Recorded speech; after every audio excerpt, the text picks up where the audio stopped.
BJP என்கிற விஷ பாம்பை அடித்து கொள்வதற்கு எத்தனை தடிகள் கிடைத்தாலும் அத்தனை தடிகளையும் பயன்படுத்துவோம் என்கிற முறையில் தேசிய முற்போக்கு திராவிட கழகம் மதச்சார்பற்ற ஜனநாயக முற்போக்கு கூட்டணியில் இணைந்ததை மார்க்சிஸ்ட் கம்யூனிஸ்ட் கட்சி மனப்பூர்வமாக வரவேற்கிறது என்பதை இந்த நேரத்திலே தெரிவித்துக் கொள்ள விரும்புகிறேன். மத்திய புலனாய்வுத்துறை நேற்றைய தினம் உச்ச நீதிமன்றத்திலே அறிக்கையை தாக்கல் செய்திருக்கிறார்கள். அதிலே அவர்கள் சொல்லி இருப்பது, லாவண்யா மதமாற்ற நிர்பந்தத்தின் காரணமாக தற்கொலை செய்து கொள்ளவில்லை. லாவண்யா மட்டுமல்ல, 2010ஆம் ஆண்டு வரை படித்த எந்த ஒரு மாணவியும் மதமாற்றம் செய்யப்படவில்லை. அப்புறம் ஏன் அந்த போராட்டம் நடந்தது? பிஜேபி காரர்களுடைய நிர்பந்தத்தினுடைய விளைவாக லாவண்யாவுடைய சித்தப்பாவும் சித்தியும் இவர்களுடைய நிர்பந்தத்துக்கு அடிபணிந்து உடலை வாங்க மறுத்து போராட்டம் நடத்தினார்கள். மாணவனுடைய தற்கொலைக்கு என்ன காரணம்? பள்ளியினுடைய விடுதியினுடைய காப்பாளராக இருந்த மேரி என்கிற விடுதி வார்டன் அவர்கள் இந்த குழந்தையை விடுதியில் இருக்கக்கூடிய பல்வேறு வேலைகளை செய்ய சொல்லி கட்டாயப்படுத்தியதனுடைய விளைவாகத்தான் அந்த மாணவி தற்கொலை செய்து கொண்டார் என்று சொல்லி உச்ச நீதிமன்றத்திலே அறிக்கை தாக்கல் செய்திருக்கிறார்கள். இப்போது அண்ணாமலையை நான் கேட்க விரும்புகிறது, ஒரு பொய் பிரச்சாரத்தை உருவாக்கி மதமாற்றத்தின் காரணமாக அந்த மாணவி தற்கொலை செய்து கொண்டார் என்கிற ஒரு பொய் பிரச்சாரத்தை செய்து மத்திய புலனாய்வு விசாரணையை கேட்டு பெற்று இப்போது அந்த நேரத்தில் பார்த்தீங்கன்னா தமிழ்நாடு முழுவதும் மிகப்பெரிய பதற்றம். கிறிஸ்தவர்களுக்கு எதிராக, கிறிஸ்தவ நிறுவனங்களுக்கு எதிராக கடுமையான பிரச்சாரத்தை இந்துத்துவ அமைப்புகள், RSS உள்ளிட்ட கும்பல் கடுமையான பிரச்சாரத்தை தமிழ்நாடு முழுவதும் நடத்தினார்கள். மத பகைமையை மூட்டினார்கள். இப்போ அண்ணாமலை என்ன சொல்லுவார் என்று நான் கேட்க விரும்புகிறேன். இப்படி பொய் பிரச்சாரத்தின் மூலமாக தமிழ்நாட்டு மக்கள் மத்தியிலே பகை உணர்வை உருவாக்கி ஒரு மோதல் ஏற்படக்கூடிய வகையில் செயல்பட்ட காரணத்திற்காக அண்ணாமலை அவர்கள் மீது வழக்கு பதிவு செய்து கைது செய்ய வேண்டும் என்பதை மார்க்சிஸ்ட் கம்யூனிஸ்ட் கட்சியின் சார்பில் வற்புறுத்த விரும்புகிறேன். ஈசா ஜக்கி வாசுதேவும் தனியாக ஒரு சுடுகாடு வைத்துக் கொள்வதற்கு உயர் நீதிமன்றம் அனுமதி கொடுத்திருக்கிறது. அந்த ஊராட்சி மன்றம் அதற்கு NOC கொடுத்திருக்கிறது, தடையில்லா சான்று கொடுத்திருக்கிறது. தனியா சுடுகாடு வச்சு மெயின்டைன் பண்ற அளவுக்கு அங்க மரணங்கள் நிகழ்கிறதா என்கிற கேள்வியை நான் எழுப்ப விரும்புறேன். தனியாக சுடுகாடுன்னு யாராவது உலகத்துல எங்கேயாவது தனியார் கடை வச்சிருக்காங்க, தனியா கம்பெனி நடத்துறான், தனியா பள்ளிக்கூடம் நடத்துறான், தனியா ஆஸ்பத்திரி நடத்துறான், தனியா சுடுகாடு நடத்தி எங்கேயாவது கேள்விப்பட்டிருக்கீங்களா நீங்க? உலகத்திலேயே முதலாக செப்பரேட் சுடுகாடு மெயின்டைன் பண்ற ஒரே ஆளு நம்ம ஜக்கி வாசுதேவ் தான். உச்ச நீதிமன்ற தலைமை நீதிபதி என்ன சொல்கிறார்? இலவசமாக எதையுமே கொடுக்கக்கூடாது, கொடுக்கறதுனாலதான் இந்திய பொருளாதாரம் நிலைகுலைந்து போயிடுச்சு. நான் என்ன கேட்க விரும்புறேன், இந்த இந்தியாவுடைய கார்பரேட் முதலாளிகளுக்கு, பெருமுதலாளிகளுக்கு 14 லட்சம் கோடி ரூபாய் வரி தள்ளுபடி என்பது வழங்கப்பட்டிருக்கிறது, விரல் விட்டு எண்ணக்கூடிய முதலாளிகளுக்கு. அதனால இந்திய பொருளாதாரம் நிலை குலையாதா? இந்திய பொருளாதாரம் நலிஞ்சு போவாதா? இந்த ஏழைப்பாளைக்கு 5000 10,000 கொடுக்கறதுனாலதான் நாட்டினுடைய பொருளாதாரமே நலிஞ்சு போயிருமா? ஏன் முதலாளிகளுக்கு வாரி கொடுக்கிற போது வாயை நீங்கள் மூடிக்கொண்டிருக்கிறீர்கள் என்கிற கேள்வியை நான் எழுப்ப விரும்புகிறேன். உங்களுடைய சுண்டுவரால் யாரை நோக்கி நீட்ட வேண்டும்? முதலாளிகளுக்கு இப்படி பல்லாயிரக்கணக்கான கோடி ரூபாய் மானியம் என்கிற பெயரில், வாராக்கடன் என்கிற பெயரில், வரி தள்ளுபடி என்கிற பெயரில் வாரி வழங்குகிற போது ஏன் வாயை பொத்திக் கொண்டிருக்கிறீர்கள் நீதிபதிகள்? ஆனால் ஏழைகளுக்கு எதிராக உங்களுடைய முழக்கம், உங்களுடைய சத்தம் ரொம்ப வேகமாக கேட்கிறது. பெரியநாயக்கம் பாளையம் சுற்றி இருக்கக்கூடிய கிளைகளின் சார்பில் மிக அழகான ஒரு கட்டிடம் என்பது இங்கே எழுப்பப்பட்டிருக்கிறது. நம்முடைய மறைந்த மகத்தான தோழர் மெம்பர் நாராயணன் அவர்களுடைய நினைவாக அந்த கட்டிடம் என்பது மிக பொருத்தமான பெயரில் திறக்கப்பட்டிருப்பதற்காக கட்சியின் சார்பில் இந்த பகுதி தோழர்களுக்கு என்னுடைய பாராட்டுக்களை, வாழ்த்துக்களை முதலில் நான் தெரிவித்துக் கொள்கிறேன். இந்த பணியிலே தங்களை ஈடுபடுத்திக் கொண்ட, அதற்காக பல லட்சக்கணக்கான ரூபாய்களை நம்முடைய தோழர்களும் இந்த பகுதி தொழிலாளர்களும் மக்களும் வழங்கி இருக்கிறார்கள். மக்களிடமிருந்து உருவாக்கப்பட்ட அந்த கட்டிடம் மக்களுக்காகவே பயன்படும் என்பதை நான் இந்த நேரத்திலே தெரிவித்துக் கொள்ள விரும்புகிறேன்.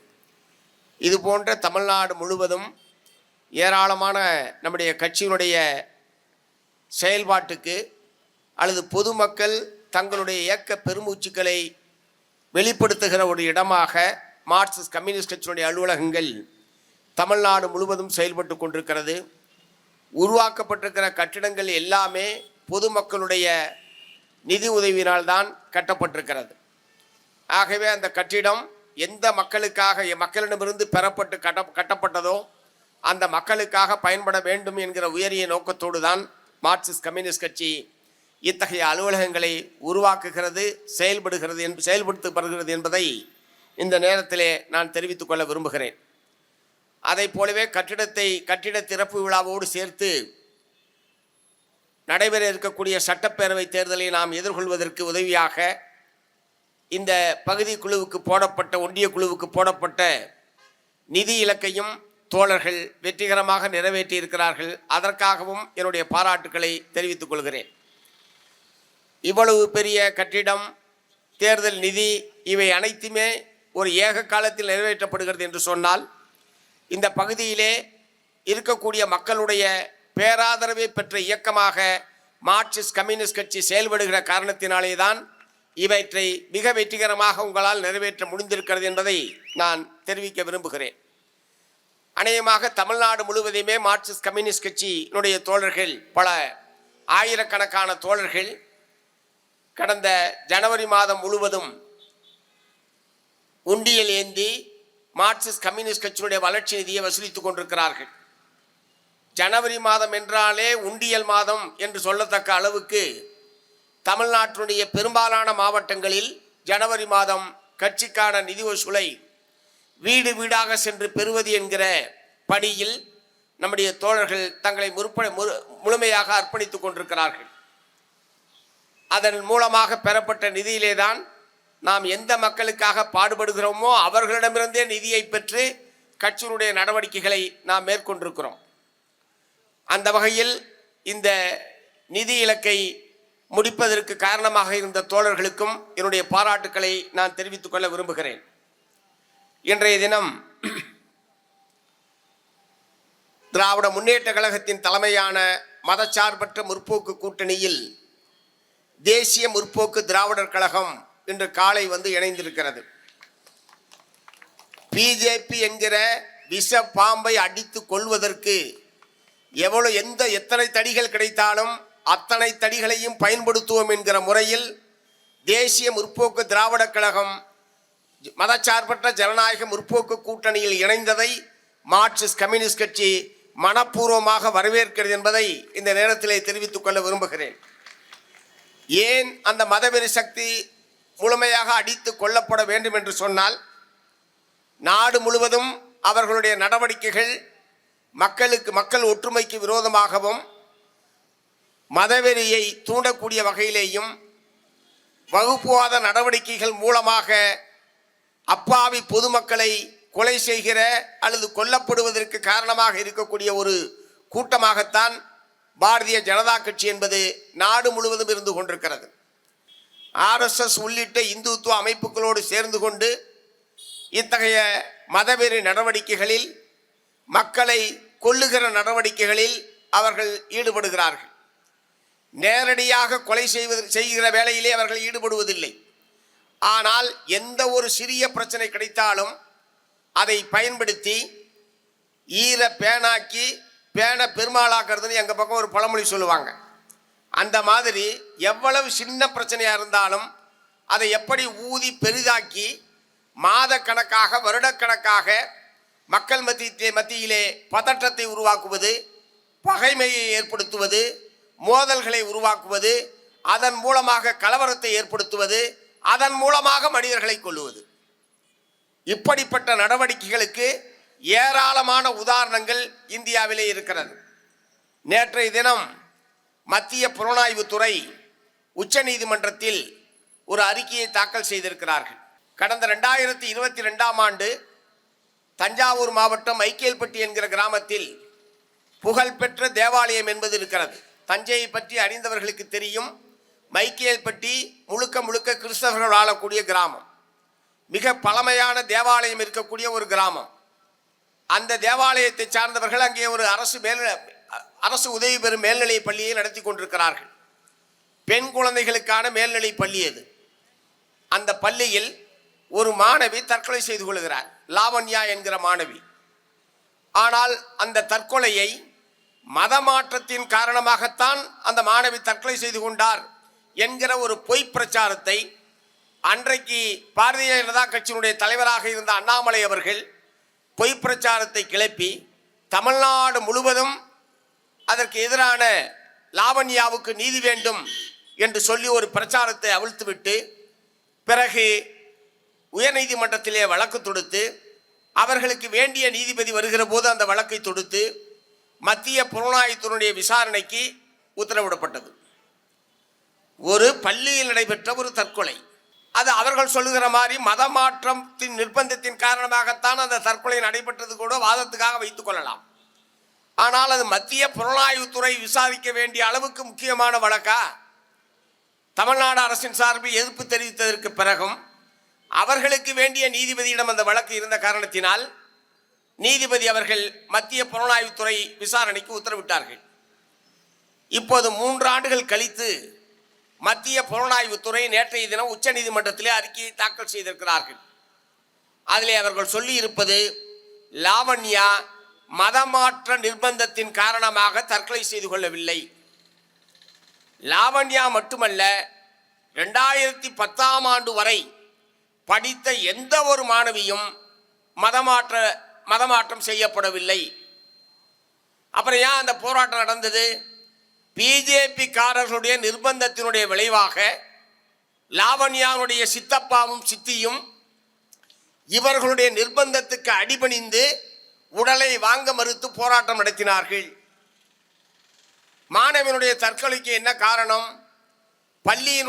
விடுதியினுடைய காப்பாளராக இருந்த மேரி என்கிற விடுதி வார்டன் அவர்கள் இந்த குழந்தையை விடுதியில் இருக்கக்கூடிய பல்வேறு வேலைகளை செய்ய சொல்லி கட்டாயப்படுத்தியதனுடைய விளைவாகத்தான் அந்த மாணவி தற்கொலை செய்து கொண்டார் என்று சொல்லி உச்ச நீதிமன்றத்திலே அறிக்கை தாக்கல் செய்திருக்கிறார்கள். இப்போது அண்ணாமலையை நான் கேட்க விரும்புகிறது, ஒரு பொய் பிரச்சாரத்தை உருவாக்கி மதமாற்றத்தின் காரணமாக அந்த மாணவி தற்கொலை செய்து கொண்டார் என்கிற ஒரு பொய் பிரச்சாரத்தை செய்து மத்திய புலனாய்வு விசாரணையை கேட்டு பெற்று இப்போது அந்த நேரத்தில் பார்த்தீங்கன்னா தமிழ்நாடு முழுவதும் மிகப்பெரிய பதற்றம். கிறிஸ்தவர்களுக்கு எதிராக, கிறிஸ்தவ நிறுவனங்களுக்கு எதிராக கடுமையான பிரச்சாரத்தை இந்துத்துவ அமைப்புகள், RSS உள்ளிட்ட கும்பல் கடுமையான பிரச்சாரத்தை தமிழ்நாடு முழுவதும் நடத்தினார்கள். மத பகைமையை மூட்டினார்கள். இப்போ அண்ணாமலை என்ன சொல்லுவார் என்று நான் கேட்க விரும்புகிறேன். உங்களுடைய மத்திய புலனாய்வுத்துறை அது பொய் என்று சொல்லிவிட்டது. ஆகவேதான் நேற்றைக்கு நம்முடைய கட்சியினுடைய மாநில குழு இப்படி பொய் சொன்ன குற்றத்திற்காக தமிழ்நாடு மக்களிடம் அண்ணாமலை பகிரங்கமாக மன்னிப்பு கேட்க வேண்டும் என்று மாநில குழு தீர்மானத்திலே வற்புறுத்தி இருக்கிறது. இது அண்ணாமலைக்கு, தமிழ்நாடு அரசாங்கத்தை நான் கேட்டுக்கொள்ள விரும்புவது, இப்படி பொய் பிரச்சாரத்தின் மூலமாக தமிழ்நாட்டு மக்கள் மத்தியிலே பகை உணர்வை உருவாக்கி ஒரு மோதல் ஏற்படக்கூடிய வகையில் செயல்பட்ட காரணத்திற்காக அண்ணாமலை அவர்கள் மீது வழக்கு பதிவு செய்து கைது செய்ய வேண்டும் என்பதை மார்க்சிஸ்ட் கம்யூனிஸ்ட் கட்சியின் சார்பில் வற்புறுத்த விரும்புகிறேன். இல்லை என்று சொன்னால் இது போன்ற ஏராளமான பொய்களை அவர்கள் தொடர்ந்து சொல்லிக்கொண்டே இருப்பார்கள்.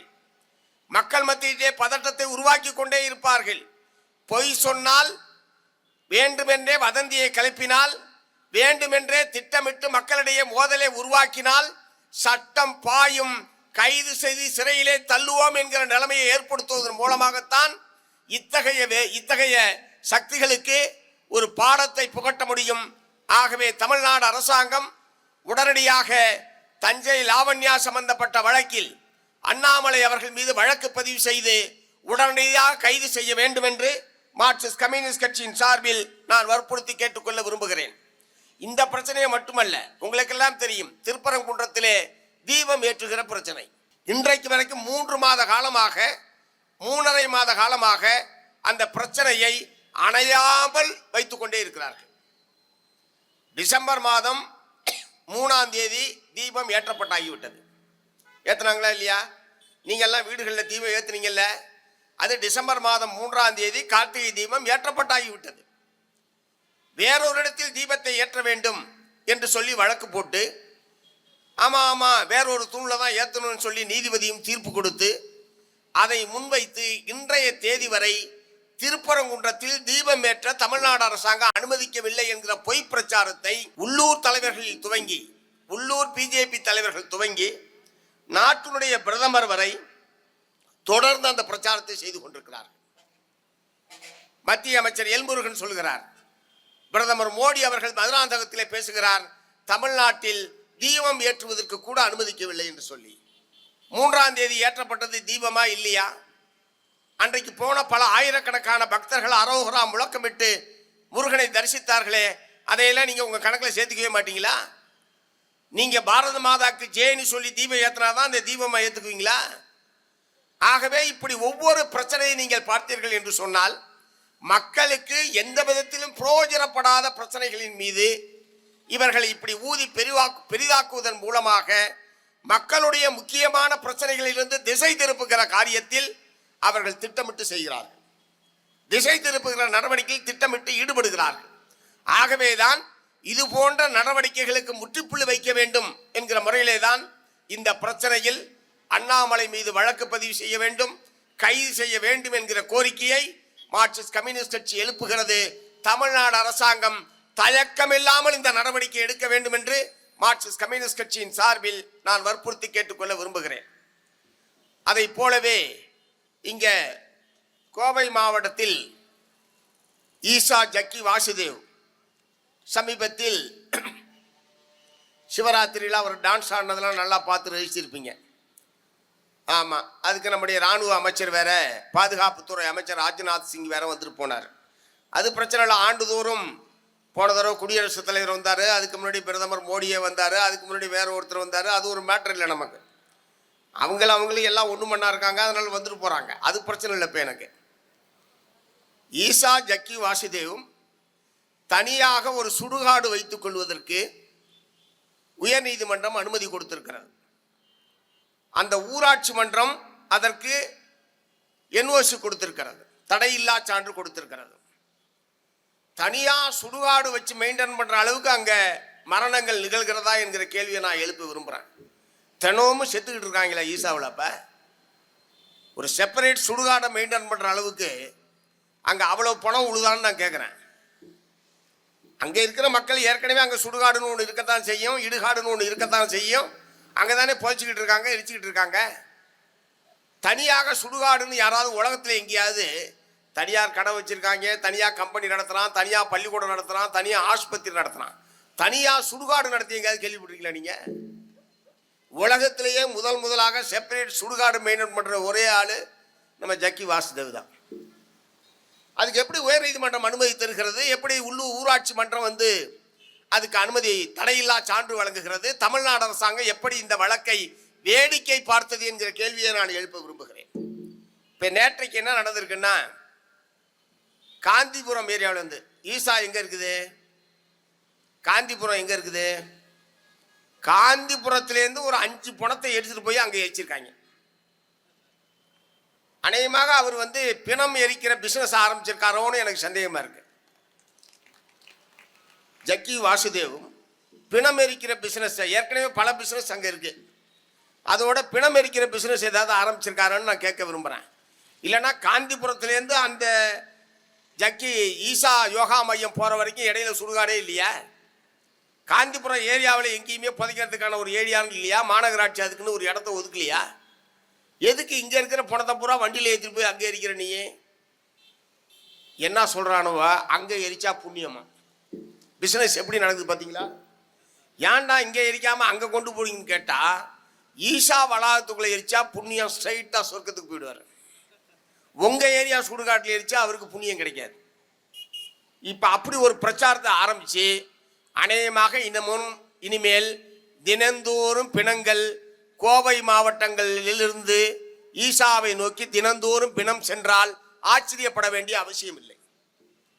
என்னுடைய கவலை எல்லாம் ஒன்று, இதற்கு அனுமதிக்க கூடாது என்பது. இரண்டாவது, அங்கே எரிக்கப்படுகிற பிணம் பூரா இயற்கையாகத்தான் மரணமடைந்ததா என்பதை யார் முடிவு செய்வது?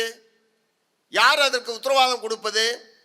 ஏற்கனவே ஈசா யோகா மையத்திற்குள் சென்ற பல பெண் குழந்தைகள் அவர்களுடைய மரணம் சம்பந்தமாக ஏற்கனவே சந்தேக மரணங்கள் என்று சொல்லி பல வழக்குகள் நீதிமன்றத்திலே காவல்துறையிலே நிலுவையில் இருக்கிறது. இப்படிப்பட்ட சந்தேகத்துக்குரிய ஒரு நபர் சுடுகாட்டுக்கு அனுமதி கேட்கிறார் என்று சொன்னால் 1000 முறை தமிழ்நாடு அரசாங்கம் யோசிக்க வேண்டாமா? பிரச்சனை என்னன்னா, அரசாங்கத்துடைய உயர் பதவியில் இருக்கிற அதிகாரிகள் அங்கே வந்து யோகா கத்துக்கிறான். சென்னையில யோகா கத்துக்கிறதுக்கு இடமே இல்லையா? கத்துக் கொடுக்க ஆள் இல்லையா?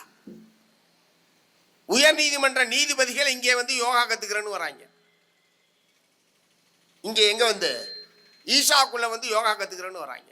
உயர் நீதிமன்ற நீதிபதிகள், IAS அதிகாரிகள், உயர் பொறுப்பில் இருக்கக்கூடிய அதிகாரிகள், இப்படிப்பட்ட தொடர்புகளை எல்லாம் பயன்படுத்தித்தான் அந்த சமூக குற்றவாளி ஈஷா யோகா மையத்தினுடைய ஜக்கி வாசுதேவ் எல்லா வழக்குகளிலும் தப்பித்துக் கொள்கிறார்.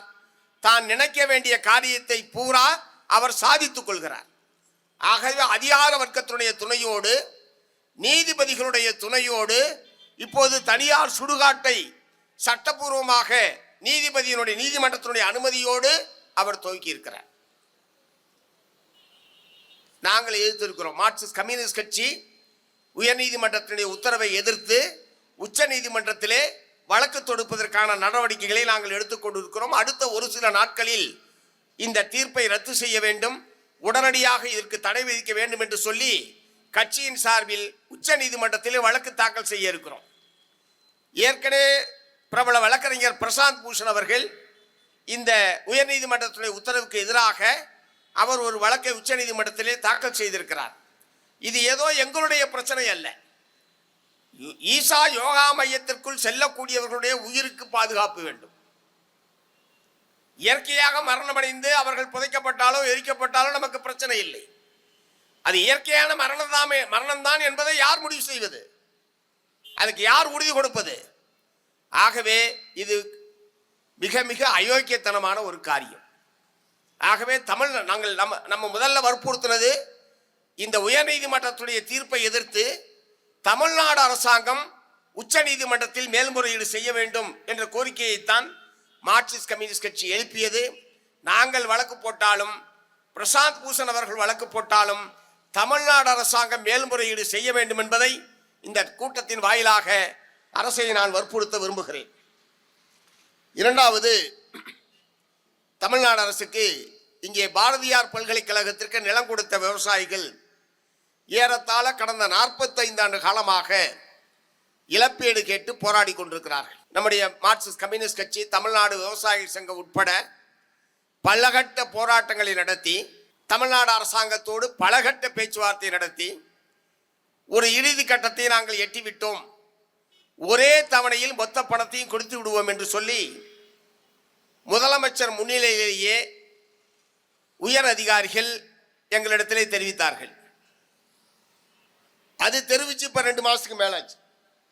முதலமைச்சர் முன்னிலையில், அதாவது பல்கலைக்கழகத்தினுடைய ஒரு சிறு பகுதி நிலத்தை விற்று இவர்களுக்கு தர வேண்டிய 400 கோடி ரூபாய்க்கான அளவுக்கான நிலத்தை டிட்கோ நிறுவனத்திற்கு விற்று அந்த பணத்தை அனைத்து விவசாயிகளுக்கும் உடனடியாக வழங்குவது என்ற யோசனையைத்தான் அரசின் சார்பில் அதிகாரிகள் என்னிடத்திலே தெரிவித்தார்கள். எந்த நேரத்திலும் தேர்தல் சம்பந்தமான அறிவிப்பு வந்துவிடலாம். நான் அதையும் அதிகாரிகளிடத்திலே சொன்னேன். ஒருவேளை தேர்தல் அறிவித்து விட்டால், தேர்தல் அறிவித்து விட்டது, ஆகவே இப்போது எங்களால் தர முடியாது என்கிற பதிலை நீங்கள் சொல்லுவதற்கான வாய்ப்பு இருக்கிறது.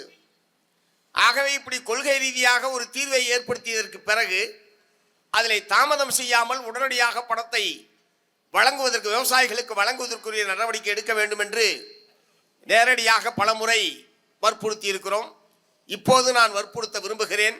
அடுத்த ஒரு சில நாட்களில் வெறும் 400 கோடி ரூபாய் தான்.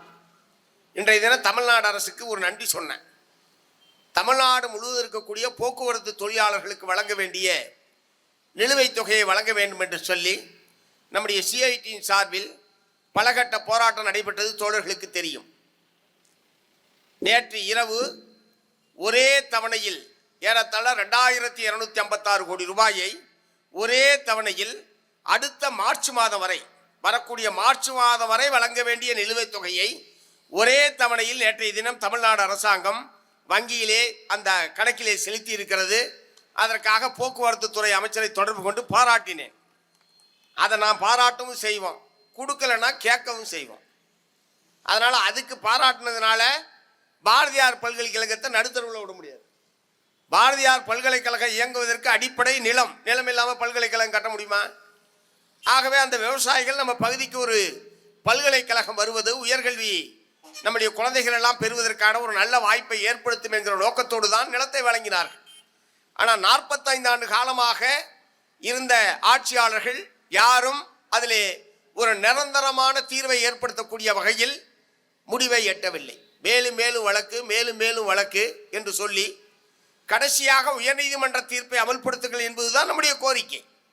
நாம் ஒன்றும் கூடுதலாக கேட்கவில்லை.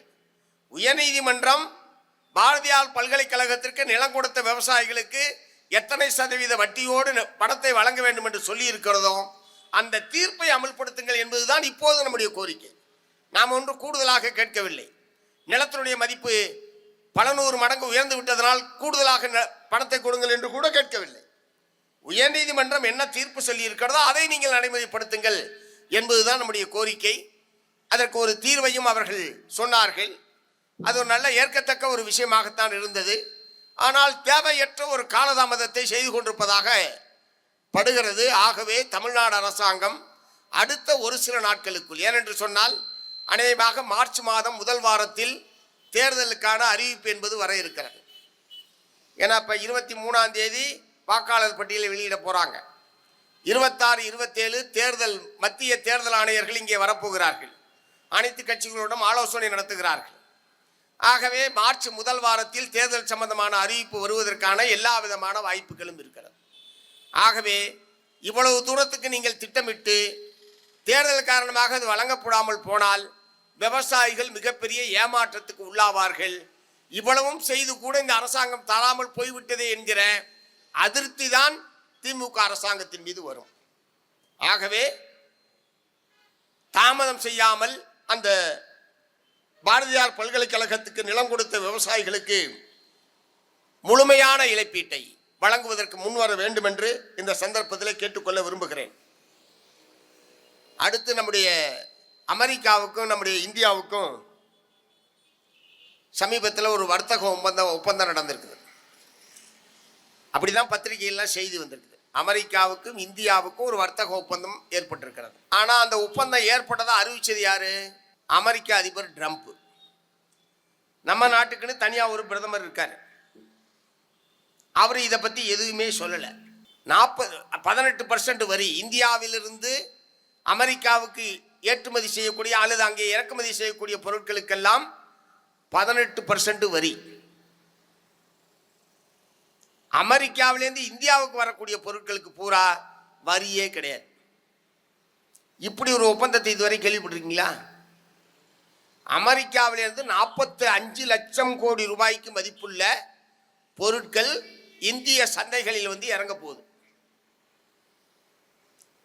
அதாவது வர்த்தக ஒப்பந்தம் என்று சொன்னால் ஒரு சமமான வாய்ப்பு என்பது இருக்க வேண்டும்.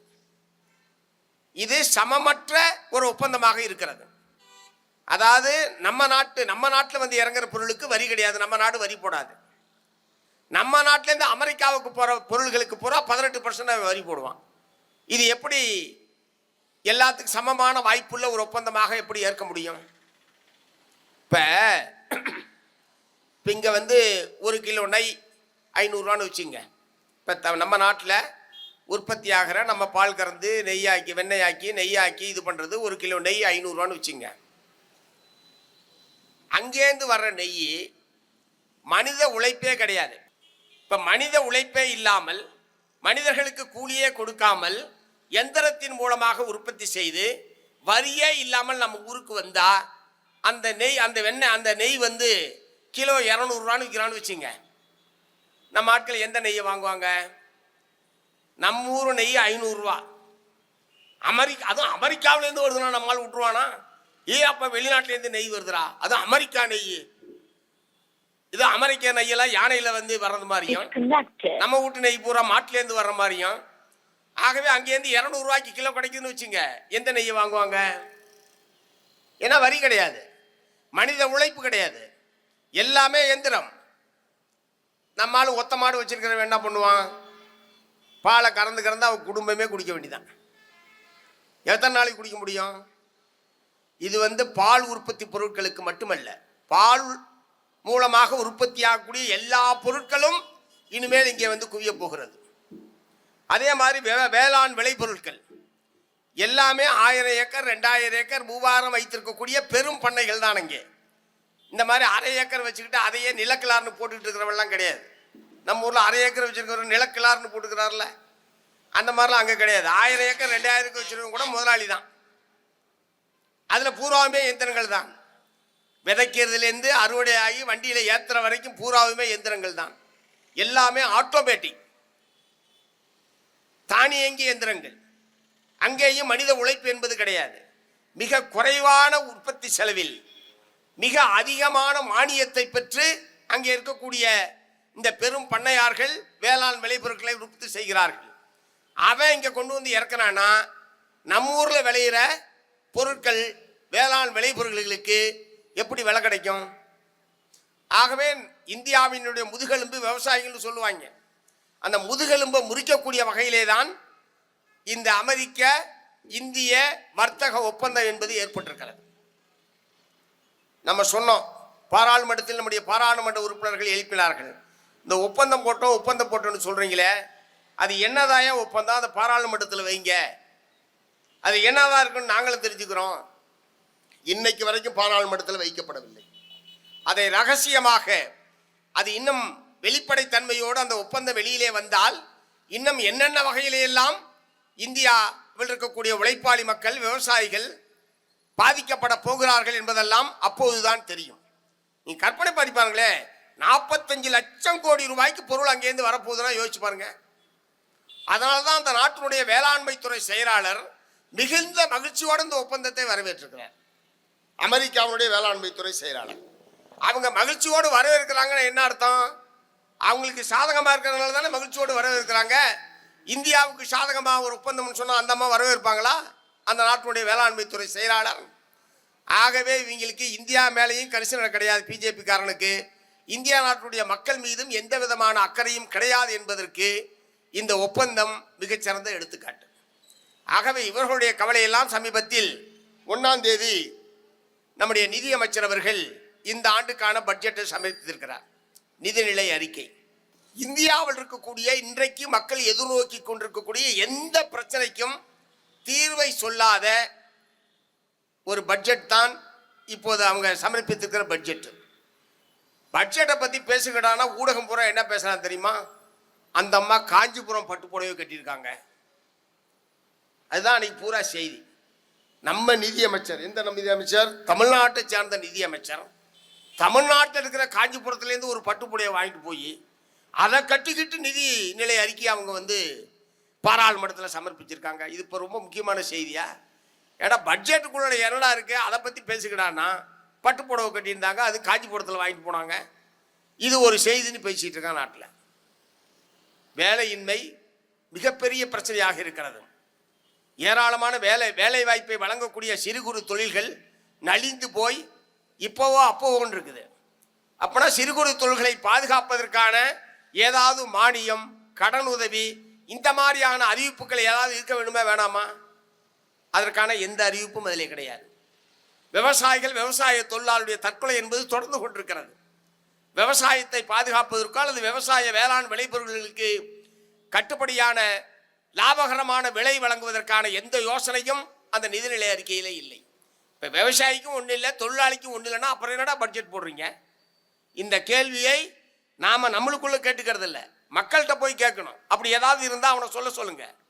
பிஜேபி காரர்களை இந்த பட்ஜெட்டில் இந்த நாட்டினுடைய பெரும்பகுதியாக இருக்கக்கூடிய விவசாயிகளுக்கு, தொழிலாளர்களுக்கு, விவசாய தொழிலாளர்களுக்கு நன்மை பயக்கக்கூடிய அல்லது அவர்களுடைய வாழ்க்கையிலே மறுமலர்ச்சியை ஏற்படுத்தக்கூடிய எதையாவது ஒன்றை பிஜேபி அரசாங்கம் அறிவித்திருக்கிறதா என்கிற கேள்வியை நம்முடைய தோழர்கள் மக்களிடத்திலே கேட்க வேண்டும், பிஜேபி காரர்களிடத்திலே கேட்க வேண்டும். முழுக்க அவர்கள் வழக்கம் போல் கார்ப்பரேட்டுகளுக்கான நிதிநிலை அறிக்கையைத்தான் மீண்டும் அவர்கள் சமர்ப்பித்திருக்கிறார்கள். இன்னைக்கு உச்சநீதிமன்ற தலைமை நீதிபதி ஒரு கருத்தை தெரிவித்திருக்கிறார். என்ன கருத்துன்னா, இந்த இலவசங்கள் கொடுக்கறதுனால நாட்டினுடைய பொருளாதாரம் ரொம்ப நசிந்து போகுது. பொதுமக்களுக்கு இலவசங்கள் கொடுக்கறதுனால நாட்டினுடைய பொருளாதாரம் ரொம்ப நசிந்து போகுது. அதனால இந்த இலவசங்கள் கொடுக்கறதெல்லாம் நிறுத்தணும். நம்ம நாட்டினுடைய உச்ச நீதிமன்ற தலைமை நீதிபதி இத்தகைய கருத்தை சொல்லியிருக்கிறார். அவர் என்ன இந்தியாவை பற்றி ஏதாவது தெரிஞ்சுக்கிட்டு தான் அங்கே உட்கார்ந்துருக்காரா என்ற கேள்வியை நான் எழுப்ப விரும்புகிறேன். வறுமை நிறைந்திருக்கிற இன்றைக்கும் கணிசமான மக்களுக்கு வருமான உத்தரவாதம் இல்லாத ஒரு நாட்டில் இந்த உதவிகளை அரசாங்கம் செய்யாமல் போனால் பட்டினி சாவுதான் அதிகரிக்கும். மக்கள் பூரா உடல்நலம் பாதிக்கப்பட்டு நோயாளிகளாகத்தான் இருப்பார்கள். அரசாங்கத்துடைய உதவி தேவைப்படுகிற மக்களுக்கு அரசாங்கம் உதவி செய்துதான் தீர வேண்டும். அது இலவசம் நீ சொல்லு, உரிமை தொகைன்னு சொல்லி, எதை வேணாலும் சொல்லுங்க. உரிமை தொகை என்று சொல்லி திராவிட முன்னேற்ற கழகம் இந்த முறை ஆட்சிக்கு வந்ததுக்கு பிறகு மகளிருக்கு உரிமை தொகை என்று ஒன்றை வழங்கி கொண்டிருக்கிறார்கள். மார்க்சிஸ்ட் கம்யூனிஸ்ட் கட்சி வரவேற்றது. ஏனென்றால் வீட்டில் இருக்கக்கூடிய, அதாவது வெளியில் போய் கம்பெனிலேயோ அலுவலகங்கள்லேயோ வேறு எங்கேயோ வேலை செய்யாத வீட்டு வேலையை மட்டுமே செய்து கொண்டிருக்கக்கூடிய பெண்களுடைய உழைப்பு இதுவரை மதிக்கப்படாமல் இருந்தது. கேளுங்க வீட்டுக்காரனை, உங்கள் வீட்டில் என்ன பண்ணுறாங்க? அவங்க சும்மா தான் இருக்காங்க. அப்போ வீட்டில் சோறெல்லாம் யார் சமைக்கிறா? அதை அவங்க தான் பண்ணுறாங்க. அப்புறம் துணியெல்லாம் யார் துவைக்கிறா? அதை அவங்க தான் பண்ணுறாங்க. அப்புறம் உங்கள் வீட்டில் என்ன பண்ணுறாங்க? சும்மா தான் இருக்காங்க. வீட்டில் இருக்கிற எல்லா வேலையும் அவங்க தான் செய்வாங்க. இவர் சாப்பிட்ற தட்டை கூட கழுவி வைக்க மாட்டான் அந்த ஆள். இவன் சாப்பிட்ற தட்டை, நான் அந்த மாதிரி சாப்பிட்ற தட்டை சொல்ல, இவன் சாப்பிட்ற தட்டை கூட இவன் கழுவிக்க மாட்டான். எல்லா வேலையும் அவங்க தான் செய்வாங்க. ஆனால் கேட்டால் என்ன சொல்லுவான்? அவங்க சும்மா தான் இருக்காங்க. அதாவது வெளியில் போய் வேலை செய்யாத எல்லா பெண்களுமே சும்மா இருக்கிறதா தான் ஒரு அந்தந்த வீட்டினுடைய ஆண்களுடைய எண்ணமே அப்படித்தான் இருக்கிறது. அதை அந்த உழைப்பை அங்கீகரிக்கக்கூடிய வகையில், மதிக்கக்கூடிய வகையில் ஒரு 1000 ரூபாயை உரிமை தொகை என்கிற பெயரில் தமிழ்நாடு அரசாங்கம் வழங்கியது பாராட்டத்தக்க விஷயம். அதை நாம் வரவேற்றிருக்கிறோம். இப்போது இப்போ புருஷனுக்கு முன்னாடி சண்டைன்னு வச்சுங்க, கோவிச்சுக்கிட்டு அப்பா வீட்டுக்கு போகணும், அண்ணன் தம்பி வீட்டுக்கு போகணுன்னா கூட 10 ரூபா அவன் பாக்கெட்லேருந்து தான் எடுக்கணும். நான் கோவிச்சுக்கிட்டு போகிறேன், அதுக்கு 100 ரூபா பஸ்ஸுக்கு பணம் கொடு அப்படின்னு திரும்ப அவன்கிட்ட தான் கேட்கணும். இப்போ அந்த பிரச்சனையே இல்லை. ஆமாம், கோவிச்சுட்டு போகிறதுனா கூட சுயேட்சையாக நீங்கள் பாட்டில் போயிடலாம். ஆமாம், பெண்கள் எவனையும் அந்த கணவனையோ வீட்டில் இருக்கிற ஆண்களையோ சார்ந்து இருக்க வேண்டிய அவசியம் இல்லை. பல நல்ல காரியங்களுக்கு பயன்படுகிறது. குழந்தைகளுக்கு கொடுக்கிறார்கள், வீட்டினுடைய அத்தியாவசிய செலவுகளுக்கு அதை பயன்படுத்துகிறார்கள், அவசர செலவுக்கு பயன்படுத்துகிறார்கள் என்கிற முறையில் ஏராளமான ஆய்வு விவரங்கள் வந்திருக்கிறது. ஆனால் நம்முடைய உச்ச நீதிமன்ற தலைமை நீதிபதி என்ன சொல்கிறார்? இலவசமாக எதையுமே கொடுக்கக்கூடாது. கொடுக்கறதுனால தான் இந்திய பொருளாதாரம் நிலைகுலைந்து போயிடுச்சு. நான் என்ன கேட்க விரும்புகிறேன், இந்த இந்தியாவுடைய கார்ப்பரேட் முதலாளிகளுக்கு, பெருமுதலாளிகளுக்கு 14 லட்சம் கோடி ரூபாய் வரி தள்ளுபடி என்பது வழங்கப்பட்டிருக்கிறது. 14 லட்சம் கோடி ரூபாய் விரல் விட்டு எண்ணக்கூடிய முதலாளிகளுக்கு. அதனால இந்திய பொருளாதாரம் நிலைகுலையாதா? இந்திய பொருளாதாரம் நலிஞ்சு போவாதா? இந்த ஏழைப்பாளைக்கு 5000 10,000 கொடுக்கறதுனால தான் நாட்டினுடைய பொருளாதாரமே நலிஞ்சு போயிடுமா? ஏன் முதலாளிகளுக்கு வாரி கொடுக்கிற போது வாயை நீங்கள் மூடிக்கொண்டிருக்கிறீர்கள் என்கிற கேள்வியை நான் எழுப்ப விரும்புகிறேன். உங்களுடைய சுண்டு விரல் யாரை நோக்கி நீட்ட வேண்டும்? முதலாளிகளுக்கு இப்படி பல்லாயிரக்கணக்கான கோடி ரூபாய் மானியம் என்கிற பெயரில், வாராக்கடன் என்கிற பெயரில், வரி தள்ளுபடி என்கிற பெயரில் வாரி வழங்குகிற போது ஏன் வாயை பொத்திக் கொண்டிருக்கிறீர்கள் நீதிபதிகள்? ஆனால் ஏழைகளுக்கு எதிராக உங்களுடைய முழக்கம், உங்களுடைய சத்தம் ரொம்ப வேகமாக கேட்கிறது. நீதிபதிகள் அந்த ஸ்தானத்திலே உட்கார்ந்து கொண்டு எதை சொன்னாலும் அது நாடு முழுவதும் பரவலாக அந்த கருத்து என்பது செல்கிறது. தான் சொல்லக்கூடிய கருத்து சமூகத்தில் விவாதிக்கப்படும் என்கிற பொறுப்புணர்வு நீதிபதிகளுக்கு வேண்டும். ஆகவே ஏழை பாலிகளுக்கு எதிராக அரசாங்கத்தில் உதவி தேவைப்படுகிற மக்களுக்கு உதவ வேண்டியது மக்களால் தேர்ந்தெடுக்கப்பட்ட அரசாங்கத்துடைய கடமை. பல மாநில அரசாங்கங்கள் அதைத்தான் செய்து கொண்டிருக்கிறது. ஆனால் அத்தகைய மாநில அரசாங்கங்களுடைய இந்த நலத்திட்ட உதவிகளுக்கு எதிராக உச்ச நீதிமன்ற நீதிபதிகள் அல்லது மாநில உயர் நீதிமன்ற நீதிபதிகள் இத்தகைய கருத்துக்களை தெரிவிப்பது என்பது வன்மையான கண்டனத்துக்குரியது. இதற்கு எதிராக பொதுமக்கள் கிளர்ந்தெழ வேண்டும். மக்களுக்கு எதிராக பேசினால் நாங்கள் வேடிக்கை பார்த்து கொண்டிருக்க மாட்டோம் என்கிற முறையில் நம்முடைய எதிர் நடவடிக்கை இல்லை என்று சொன்னால் அவர்கள் மிக உயரமான நாற்காலியில் உட்கார்ந்திருக்கிறார்கள். உயர் நீதிமன்றம், உச்ச நீதிமன்றத்துக்கெல்லாம் போயிருக்கீங்களா? போய் பாருங்க. இருக்கிறதுலே மிக உயரமான இடத்தில் அவர்கள் உட்கார்ந்திருப்பார்கள். அந்த நீதிமன்றத்தினுடைய அமைப்பு அப்படித்தான் இருக்கு. சினிமாவில் காமிக்கிற நீதிமன்றத்தை பார்க்காதீங்க. உச்ச நீதிமன்றம் உயர் நீதிமன்றத்தில் போல உயர்ந்த ஆசனத்தில் அவர்கள் உட்கார்ந்திருப்பார்கள். அவர்கள் உயர்ந்த கருத்துக்களை சொல்வார்கள் என்கிற நோக்கத்தோடும் அவர்கள் வழங்கக்கூடிய நீதி மிக உயர்ந்ததாக இருக்கும் என்கிற முறையிலே தான் அவ்வளவு உயர்ந்த இடத்தில் உட்கார்ந்து கொண்டு சிறுபிள்ளைத்தனமான கருத்துக்களை அவர்கள் வெளியிட்டுக் கொண்டிருக்கிறார்கள். ஆகவே இதையெல்லாம் கேட்டுக்கிட்டு உச்ச நீதிமன்றமே சொல்லிடுச்சு, உச்ச நீதிமன்ற நீதிபதியை சொல்லிட்டாரு, நாங்க இந்த நலத்திட்டத்தை நிறுத்த போறோம் சொன்னா என்னாகும்? ஆகவே இத்தகைய ஏழைகள் நிறைந்திருக்கக்கூடிய இந்த நாட்டில் அரசாங்கத்துடைய உதவியை எதிர்பார்த்திருக்கக்கூடிய மக்களுக்கு அரசுடைய உதவி என்பது தொடர வேண்டும் என்று மார்க்சிஸ்ட் கம்யூனிஸ்ட் கட்சி வற்புறுத்துகிறது. ஆகவே நீதிபதிகள் சொன்னாரு, அவர் சொன்னாரு, இவர் சொன்னார்லாம் நம்ம அதை கேட்டுக்கொண்டிருக்க முடியாது. இன்றைக்கு தமிழ்நாட்டில் திராவிட முன்னேற்ற கழகம் பல மக்கள் நலத்திட்டங்களை நிறைவேற்றி கொண்டிருக்கிறார்கள். அதையெல்லாம் மார்க்சிஸ்ட் கம்யூனிஸ்ட் கட்சி வரவேற்றிருக்கிறது.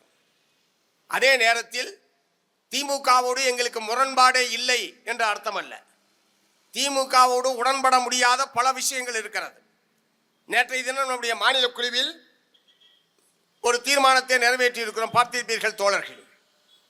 மாற்றுத்திறனாளிகள் மாதாந்திர உதவி பராமரிப்பு தொகையை உயர்த்த வேண்டும் என்று சொல்லி போராட்டம் நடத்தியவர்கள் மீது காவல்துறையினுடைய நடவடிக்கையை மார்க்சிஸ்ட் கம்யூனிஸ்ட் கட்சி கடுகளவும் ஏற்றுக்கொள்ளவில்லை. கடுமையான கண்டனத்தை தெரிவித்திருக்கிறோம். அதற்கு காரணமான காவல்துறை அதிகாரிகள் யாராக இருந்தாலும் அவர்கள் மீது சட்டப்படி நடவடிக்கை எடுக்க வேண்டும் என்பதை மார்க்சிஸ்ட் கம்யூனிஸ்ட் கட்சி வற்புறுத்தி இருக்கிறது. போராடினா பிடிச்சி உள்ள போடு, மீறானா பிடிச்சி உள்ள போடு, அவர்களை தாக்குவது. இப்போ புதுசாக தமிழ்நாடு போலீஸ், குறிப்பாக சென்னை போலீஸ் புதுசாக ஒரு நடவடிக்கையை கண்டுபிடிச்சிருக்காங்க. அது என்ன தெரியுமா? கைது பண்ணால் மண்டபத்துக்கு கொண்டு போகிறதில்ல, கைது பண்ணி பஸ்ஸில் ஏற்றி சென்னையவே சுற்றி காமிச்சிட்டு இருக்காங்க. ஆமாம், காலையில் கைது பண்ணாங்கன்னா எங்கே கிருஷ்ணமூர்த்தி அவங்க என்ன மக்களை தேடி மருத்துவத்தில் இருக்கிற பணியாளர்கள் அல்லது ஆசிரியர்கள் இப்போ யார் போகிறான்னாலும் காலையில் வந்தோடனே கைது பண்ணிடுவாங்க, பஸ்ஸில் ஏற்றி உட்கார வச்சுக்கிறாங்க. பொழுது இன்னைக்கு பஸ்ஸு சுற்றிக்கிட்டே இருக்கு. அப்புறம் சாயந்தரம் 6 மணி ஆனவுடனே எங்கேயாவது இறக்கி விட்டுறாங்க.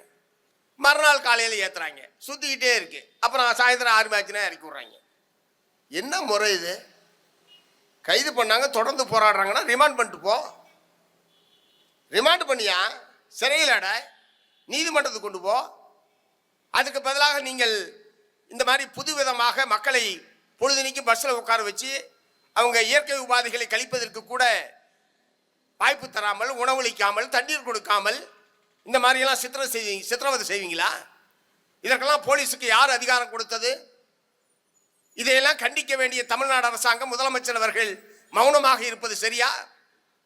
ஆகவே இன்றைக்கு திராவிட முன்னேற்ற கழகத்தை, அதனுடைய தலைமையிலான மதச்சார்பற்ற முற்போக்கு கூட்டணியை நாம் முழுமையாக ஆதரிப்பதற்கான மிக அடிப்படையான காரணம், பிஜேபி என்கிற அந்த விஷ பாம்பு தமிழ்நாட்டிலே நுழைந்து விடக்கூடாது, அது அடித்து கொல்லப்பட வேண்டும் என்கிற நோக்கத்தோடு மார்க்சிஸ்ட் கம்யூனிஸ்ட் கட்சி, அதனோடு சேர்ந்திருக்கிற கட்சிகள் எல்லாம் நாம் உறுதியாக இருக்கிறோம். பிஜேபியோடு சேர்ந்திருக்கிற அதிமுக, அதோடு சேர்ந்திருக்கிற பாமக, அதோடு சேர்ந்திருக்கிற அமமுக, அதோடு சேர்ந்திருக்கிற இன்னொன்று, இந்த மாதிரி யார் சேர்ந்திருந்தாலும் பிஜேபி, அதிமுக அதோடு சேர்ந்திருக்கிற அனைவரும் தோற்கடிக்கப்பட வேண்டும் என்பதிலே மார்க்சிஸ்ட் கம்யூனிஸ்ட் கட்சி உறுதியாக இருக்கிறது. அவர்கள் முற்றிலும் தோற்கடிக்கப்பட வேண்டும். மதவெறி சக்திகளுக்கு தமிழகத்திலே இடமில்லை என்கிற செய்திதான் 2026 சட்டப்பேரவை தேர்தலுடைய முடிவாக இருக்க வேண்டும். அதிலே உறுதியாக மார்க்சிஸ்ட் கம்யூனிஸ்ட் கட்சி நிற்கும், போராடும். அதே நேரத்தில் போராடக்கூடிய மக்கள் மரியாதையாகவும் கண்ணியமாக நடத்தப்பட வேண்டும். போராடுகிற உரிமையை இந்திய அரசியல் சாசனம் வழங்கி இருக்கிறது. யாரோ ஆளுங்கட்சி கொடுத்ததல்ல. போராட்டக்காரர்களை முறையாக அனுமதி பெற்றவர்கள் போராடுகிறார்கள்.